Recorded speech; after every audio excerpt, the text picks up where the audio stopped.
On October 7, the world woke up to the news of Hamas launching a massive military operation into Israeli territory.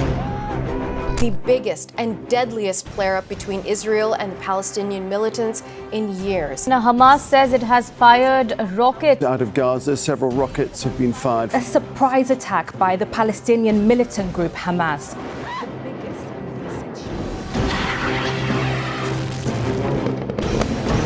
The shooting of thousands of rockets into Israel was followed by an attack by land, air, and sea, with fighters penetrating deep into territory under Israeli control, leaving more than 1,300 dead and over 100 taken hostage.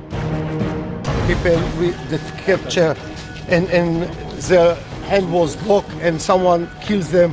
Children in the same room, then someone come and kills them all. Israel responded with intense bombardment on Gaza and imposing a complete siege of the already besieged territory believed to be the stronghold of Hamas. The Israeli action has left Gazans, mostly civilians, reeling under shortage of food, fuel, and medical supplies amid a blackout, a move that has been decried by the UN as collective punishment. The death toll has reached to 1,500, including 447 children, and is only expected to rise as Israel threatens with a ground offensive into the densely populated enclave to eliminate Hamas. אנחנו נלחמים בכל העוצמה, בכל החזיתות. עברנו להתקפה. כל איש חמאס הוא בן מוות. חמאס זה דאעש, ונרסק ונחסל אותו, כפי שהעולם ריסק וחיסל את דאעש. While the attack on Israel by Hamas was unprecedented, the tension between the two goes a long way.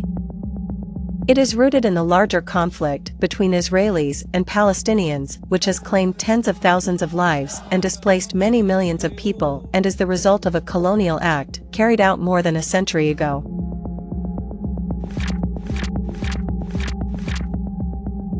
On November 2, 1917, Britain's then Foreign Secretary, Arthur Balfour, wrote a letter addressed to Lionel Walter Rothschild, a figurehead of the British Jewish community and a Zionist leader. The letter, although short, had a seismic effect on Palestine and changed the fate of Palestinians forever. It committed the British government, which took control of Palestine after its ruler Ottoman Empire was defeated in World War I, to establish in Palestine a national home for the Jewish people and to facilitate the achievement of this object. The letter is known as the Balfour Declaration, which led to tensions between the two communities living in Palestine, which at the time was inhabited by a Jewish minority and Palestinian Arab native majority, as well as other, smaller ethnic groups. The declaration was enshrined in the British Mandate over Palestine, which lasted until 1948. During the period, the British facilitated mass Jewish immigration to Palestine, with many of the new residents fleeing Nazism and Holocaust in Europe.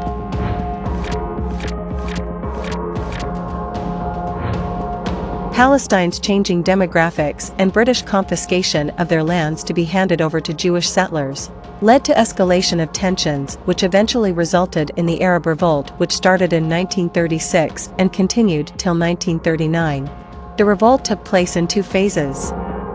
In April 1936, the newly formed Arab National Committee called on Palestinians to launch a general strike, withhold tax payments and boycott Jewish products to protest British colonialism and growing Jewish immigration. The strike lasted 6 months until it was crushed by the British with a mass arrest campaign and punitive demolitions, a legacy that, critics argue, Israel continues till date. In late 1937 began the second phase of the revolt, but this time it was led by the Palestinian peasant resistance movement against British forces and colonialism. During this period, violence between Jews and Arabs, and against British rule, increased, resulting in many deaths and arrests, mostly of Palestinians.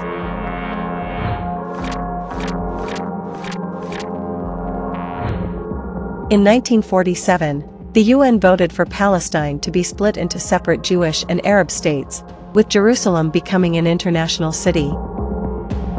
The Palestinians rejected the plan because It allotted about 56% of Palestine to the Jews, who comprised 33% of the population, including most of the fertile coastal region.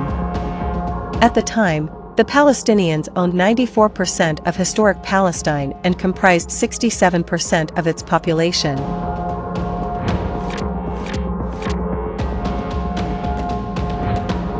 In 1948, Britain withdrew, and Zionist armed groups that were created during the British rule embarked on an operation to destroy Palestinian villages and towns to expand the borders of the Zionist state that was named Israel.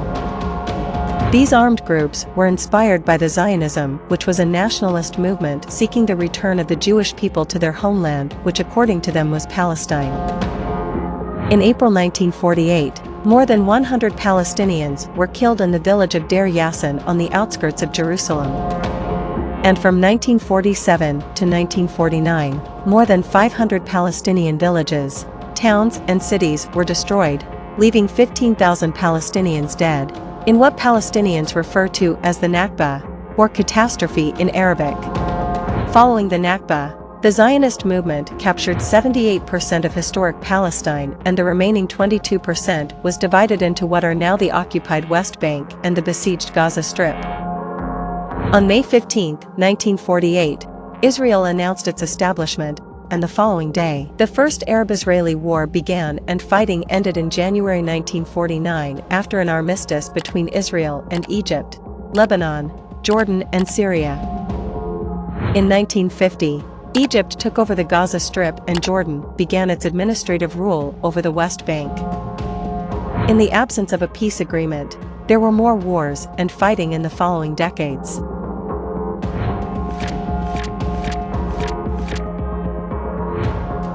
In 1964, the Palestinian Liberation Organization, or PLO, was formed, and a year later, the Fatah political party was established, which went on to dominate the political scene in Gaza and the West Bank.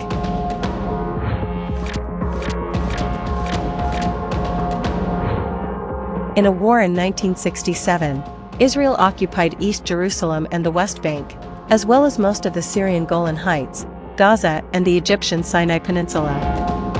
For some Palestinians, this led to a second forced displacement, or Nakba, which means setback in Arabic. Since then, most Palestinians and their descendants live in Gaza and the West Bank, as well as in neighboring Jordan, Syria and Lebanon. Neither they, nor their descendants have been allowed by Israel to return to their homes because Israel says this would overwhelm the country and threaten its existence as a Jewish state. Settlement construction also began in the occupied West Bank and Gaza Strip. A two-tier system was created with Jewish settlers afforded all the rights and privileges of being Israeli citizens, whereas Palestinians had to live under a military occupation. In the past 50 years, Israel has built settlements in the West Bank and East Jerusalem, where more than 700,000 Jews now live, as per UN High Commissioner for Human Rights. These settlements have been termed by international organizations, including the United Nations, as illegal.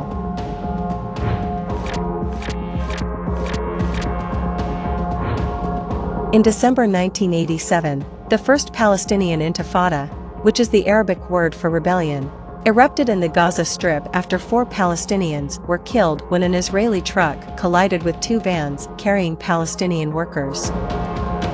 Protests spread rapidly to the West Bank and it led to the establishment of the Hamas movement, an offshoot of the Muslim Brotherhood that engaged in armed resistance against the Israeli occupation. According to the Israeli human rights organization B'Tselem, 1,070 Palestinians were killed by Israeli forces during the Intifada, including 237 children. More than 175,000 Palestinians were arrested.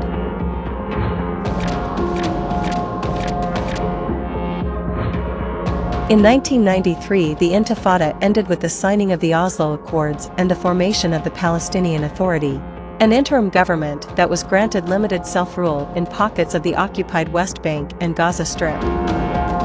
Meanwhile, the PLO, which was accepted by the Arab League as the sole representative of the Palestinian people, recognized Israel on the basis of a two-state solution. The Palestinian Authority was supposed to make way for the first elected Palestinian government running an independent state in the West Bank and Gaza Strip with its capital in East Jerusalem, but that never materialized.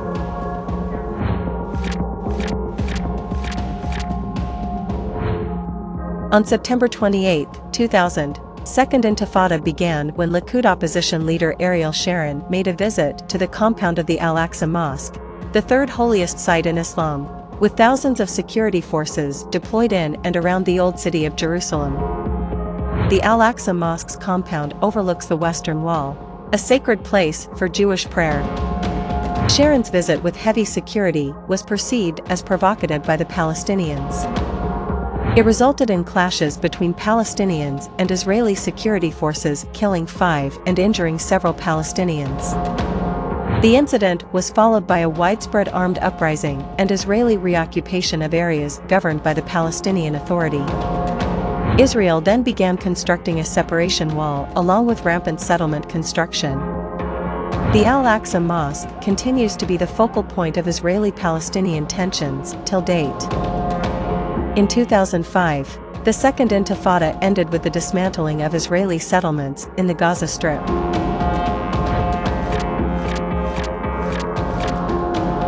In 2006, Palestinians voted in a general election for the first time and Hamas won a majority. This was followed by a civil war in 2007 between Hamas and Fatah, which lasted for months, resulting in the death of hundreds of Palestinians. Hamas expelled Fatah from the Gaza Strip after it refused to recognize the result of the vote. And Fatah, which was the main party of the Palestinian Authority, resumed control of parts of the West Bank. Hamas and Fatah are the two most dominant parties in the Palestinian political scene and have been arch-rivals. However, in 2017 the two movements reached a deal to end a decade-long rift that brought them to an armed conflict in 2007. Both Hamas and Fatah are very different from each other. In terms of ideology, Hamas is Islamist while Fatah is secular. Their strategy towards Israel also differs, with Hamas believing in armed resistance and Fatah opting for negotiations. While their objectives are similar, which is the creation of a Palestinian state based on the 1967 borders, Hamas doesn't recognize Israel and Fatah does.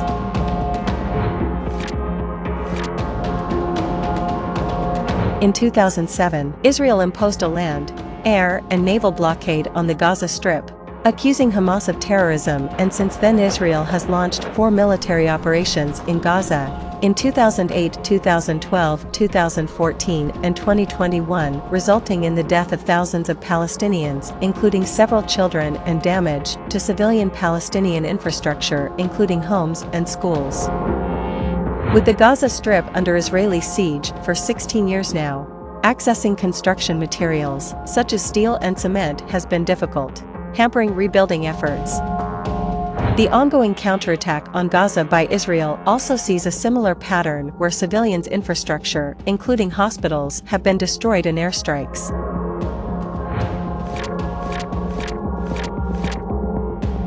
In 2023, the unprecedented and shock attack by Hamas on Israel, analysts suggest, was a reaction to a number of factors, including the rapidly changing regional dynamics and growing Israeli aggression. The policies of Prime Minister Benjamin Netanyahu-led far-right coalition government has enabled settler violence in the occupied West Bank and Jerusalem, and with cabinet ministers making provocative and derogatory statements targeted at Palestinians, such as the one made by Israel's finance minister Bezalel Smotrich earlier this year, where he backed the call for wiping out of a Palestinian village. למה עשית לייק לציוץ של פעיל ימין דוידי בן ציון שכתב בטוויטר אחרי הפיגוע הרצחני את הכפר חווארה צריך למחוק היום? כי אני חושב שאת הכפר חווארה צריך למחוק. אני חושב שמדינת ישראל צריכה לעשות את זה. זאת אומרת, חס וחלילה לא אנשים פרטיים. As recently as August this year, Israel's National Security Minister Itamar Ben-Gvir openly admitted that his right to move around unimpeded is superior to the freedom of movement for Palestinians in Judea and Samaria, biblical term for the occupied West Bank, sparking outrage. Ben-Gvir said, "My right The right of my wife and my children to move around Judea and Samaria is more important than freedom of movement for the Arabs.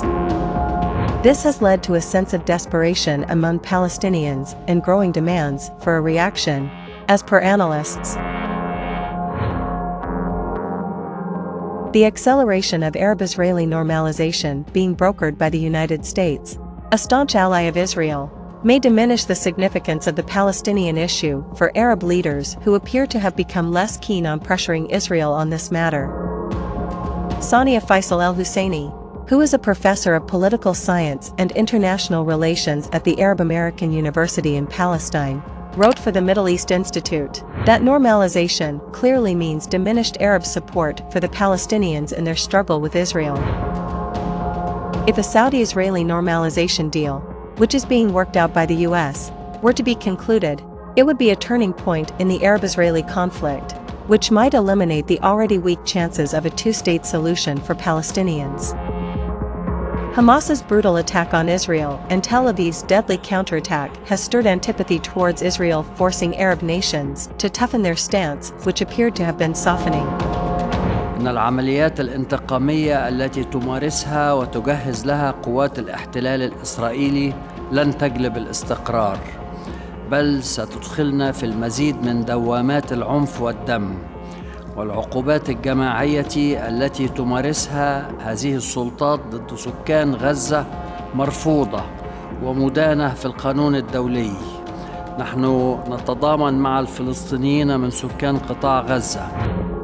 After appearing optimistic over normalization of ties with Israel, Saudi Arabia returned to familiar language on October 7, saying in a statement that the kingdom had been warning of an explosive situation as a result of the continued occupation and deprivation of the Palestinian people's legitimate rights. Reparation of ties with Iran after they deteriorated during the Arab Spring in 2011 may have emboldened Hamas. There have been speculations that Tehran has helped Hamas carry out its attack on Israel, an archenemy of Iran, but there's no evidence backing these claims, as stated by the US. Days into Hamas's surprising and overwhelming attack, it is not clear what its end game is and what it is looking to achieve in the long run. Meanwhile, fear and confusion have gripped Gaza after the Israeli army told the more than 1 million trapped Palestinians living in the north of the besieged enclave to move south within 24 hours ahead of the expected ground offensive, leading to speculations that Tel Aviv might be planning to reoccupy Gaza.